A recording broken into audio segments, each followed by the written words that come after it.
Two inferences are given, I1 and I2. First is, if it rains, then the cricket match will not be played.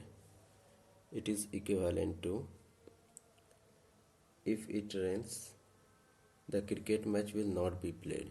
That is, rain x imply not px, where not px is match will not be played, rx means rain occurs.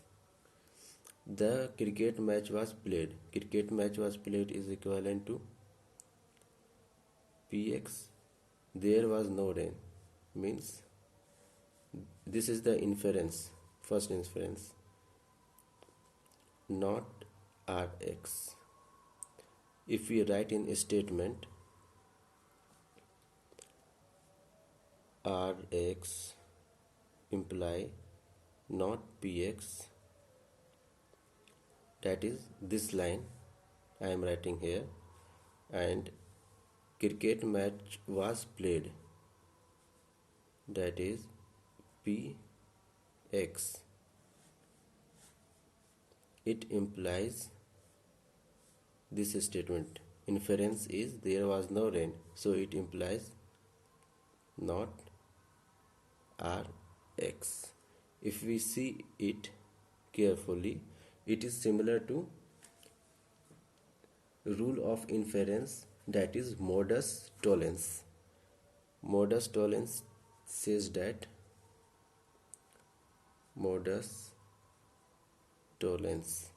according to modus tollens, if p imply q and not q, this is not q, imply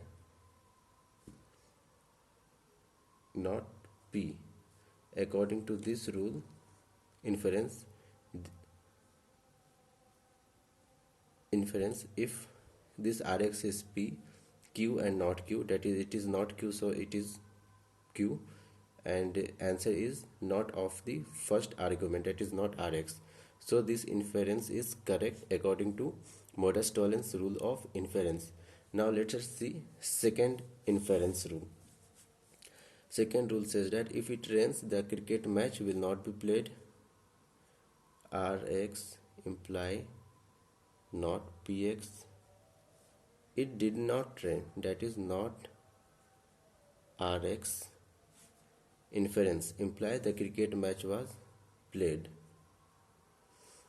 If you look this carefully and remembers all the rule of inference, there are 8 rules of inference.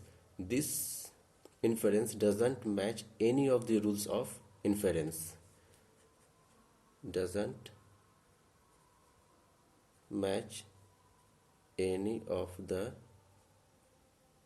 rules of inference. So this inference is wrong. So I1 is correct, and but not I2. Option B is correct.